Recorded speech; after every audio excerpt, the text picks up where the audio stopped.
सरकार चाहे किसी भी दल की हो, किसी भी पार्टी की हो, लेकिन नेता लोगों की हमेशा ये ख्वाहिश होती है कि उनके क्षेत्र में, उनकी विधानसभा में एक ऐसे अधिकारी की तैनाती हो, एक ऐसे अधिकारी की पोस्टिंग हो जो कि उनकी पसंद का हो, उनके मन मुताबिक काम कर सके। और ये ख्वाहिश नेताओं की इसलिए होती है ताकि वो अपने लोगों के काम आसानी से करवा सके। साथियों, आज की जो हमारी ये घटना कहानी है एक ऐसे नेता से संबंधित है जो कि किसी परिचय के मोहताज नहीं है, और देश की राजनीति हो या प्रदेश की राजनीति हो, उनकी बहुत बड़ी दखल आम आम सी देखी जा सकती है। साथियों, चूंकि उत्तर प्रदेश में चुनाव का माहौल है और इस चुनाव के दौर में उनकी दखल आप लोग आराम से सहज ही देख सकते हैं।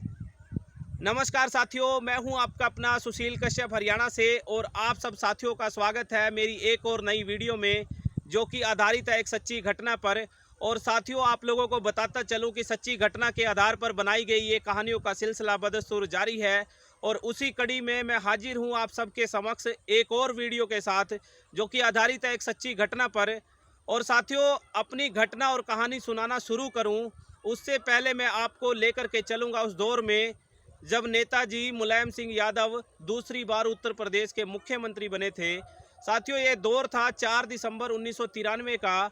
और उस दौर में मुलायम सिंह यादव के सबसे नज़दीकी नेताओं में शुमार थे आजम खान। और उन्हीं आजम खान ने जो है एक सिफारिश नेताजी से की थी कि नेताजी, मेरे इलाके में एक ईमानदार पुलिस इंस्पेक्टर की तैनाती की जाए जो कि उनके मन मुताबिक काम कर सके। इसी सिफारिश के आधार पर नेताजी जो है तत्कालीन डीजीपी माथुर साहब को ये जिम्मा सौंपते हैं, और उनको मजाकिया लिहाज में बोलते हैं कि माथुर साहब, आपके विभाग में क्या कोई ईमानदार पुलिस इंस्पेक्टर नहीं है, और यदि है तो उसको तुरंत प्रभाव से रामपुर की स्वार इलाके में तैनाती की जाए। इसी मामले को, इसी बात को संज्ञान में लेते हुए डीजीपी साहब जो है डीआईजी को इन्फॉर्म करते हैं, और डीआईजी जो है तुरंत इंस्पेक्टर लोर, उस दौर में बहुत ज़्यादा ईमानदार इंस्पेक्टर माने जाते थे, उनके चर्चे जो है हर आदमी की जुबान पर हुआ करते थे, इसलिए डीआईजी साहब जो है इंस्पेक्टर लोर को ये जिम्मा सौंपते हैं, उनको बताते हैं कि आपको तुरंत प्रभाव से डीजीपी साहब के आदेश का अनुपालना करनी है, उनका पालना करनी है, और रामपुर की तहसील यानी कि वहाँ की जो कोतवाली स्वार थी उसको ज्वाइन करना है। लेकिन जो इंस्पेक्टर लोर थे वो डीआईजी साहब को विनम्र लहजे में बोलते हैं कि साहब जी, मैं स्थानीय पुलिस को छोड़ करके, स्थानीय पुलिस से परेशान होकर के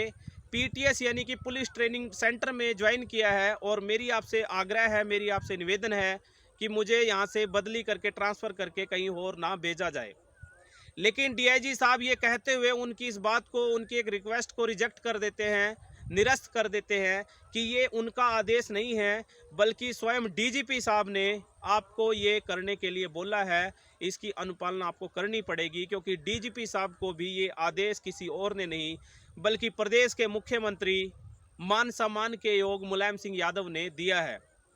आखिरकार इंस्पेक्टर लोर जो है अपना साजो सामान लेकर के लखनऊ के लिए निकल जाते हैं, क्योंकि उनको डीजीपी साहब जो माथुर साहब तत्कालीन डीजीपी हुआ करते थे उनसे मिलना था, इसलिए वो लखनऊ के लिए प्रस्थान कर जाते हैं। और जैसे ही वो शाम को लखनऊ पहुंचते हैं तो देखो कमाल, रेलवे स्टेशन पर ही वो सोने की तैयारी करते हैं। साजो सामान के तौर पर हाथ में एक थैला है जिसमें पुलिस की एक वर्दी है, शरीर पर जो एक जोड़ा कपड़े डाले हुए हैं वही है, और उसके अलावा सिर्फ और सिर्फ एक चादर, और उसी चादर को लेकर के इंस्पेक्टर लोर जो है रेलवे स्टेशन पर बिछे हुए बेंच पर ही सो कर के रात गुजारते हैं, और सुबह उस स्टेशन पर सुबह जो है उसी स्टेशन पर नहा धो कर के, तैयार होकर के डीजीपी साहब के दफ्तर पहुंचते हैं। और डीजीपी साहब के दफ्तर में जैसे ही वो घुसते हैं तो बड़े जोश और खरोच के साथ सल्यूट करते हैं, और जैसे ही डीजीपी साहब की नज़र इंस्पेक्टर लोर पर पड़ती है तो डीजीपी साहब भी खुशी खुशी उनको बोलते हैं गर्मजोशी से, इंस्पेक्टर लोर कैसे हो आप? तो इंस्पेक्टर लोर बोलता है, साहब मैं अच्छा हूँ, आप कैसे हैं? तो डीजीपी माथुर जो है इंस्पेक्टर लोर को बोलते हैं कि कब पहुँचे?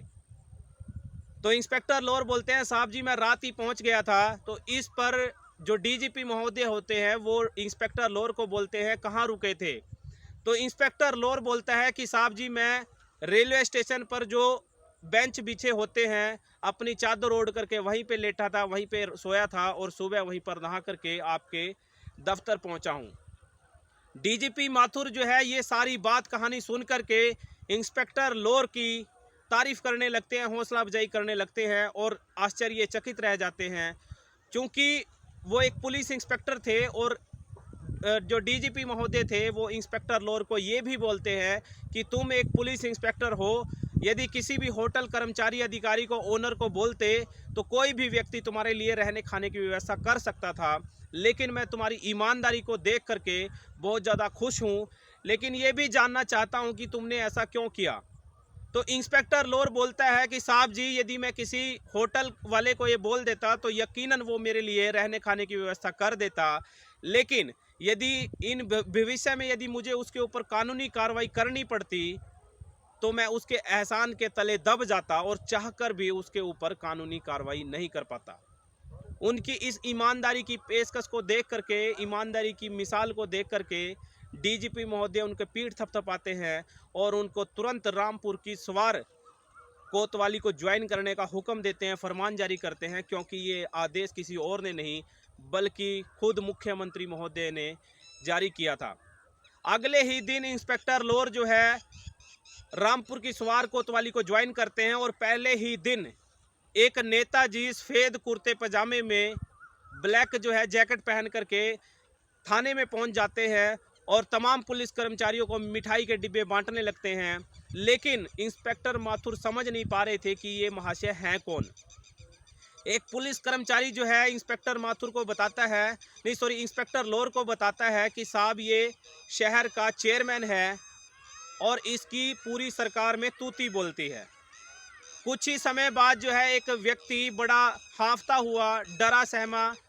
कोतवाली पहुंचता है और बोलता है कि साहब मुझे एक व्यक्ति ने बीच चौराहे में पीटा है जो कि शहर का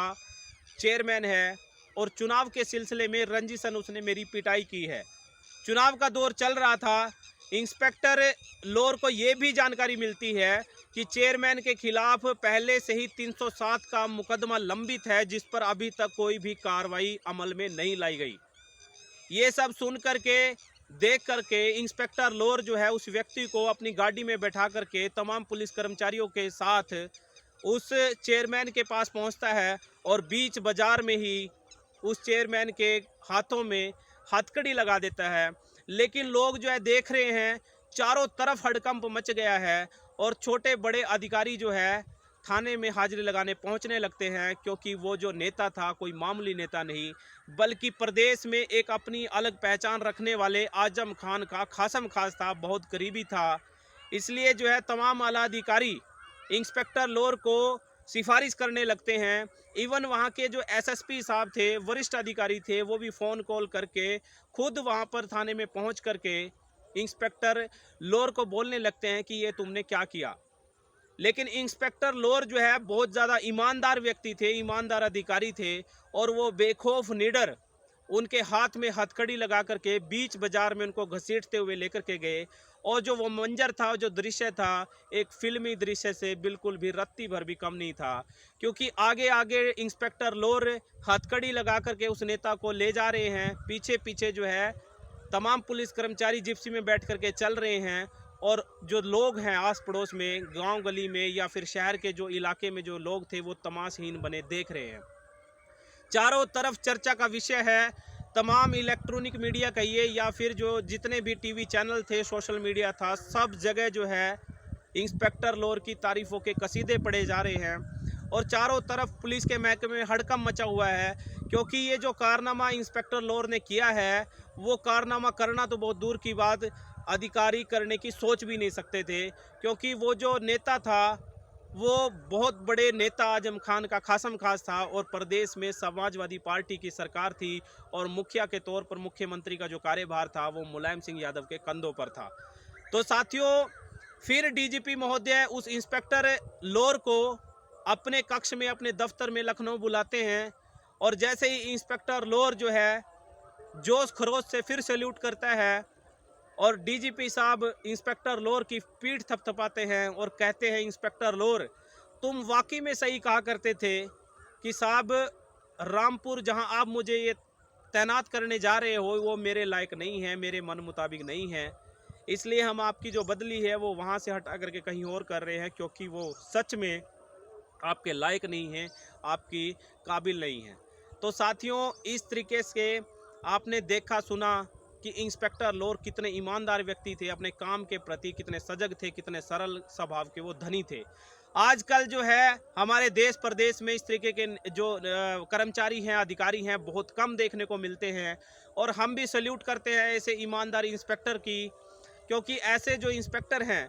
वो बहुत कम देखने को मिलते हैं। और साथियों, शायद ही इस तरीके के अधिकारियों के जो है तमाम जगह चर्चा होती है, तमाम जगह उनकी मिसाल पेश की जाती है। तो साथियों, नमस्कार, आदाब, सत श्री अकाल, राम राम। फिर हाजिर होऊंगा एक और नई वीडियो के साथ, जो कि आधारित है एक सच्ची घटना पर। और साथियों, तब तक के लिए आप अपना ध्यान रखिएगा, ख्याल रखिएगा, आप मस्त रहिए, खुश रहिए, अपनी अपनी ज़िंदगी में व्यस्त रहिए। बहुत बहुत धन्यवाद।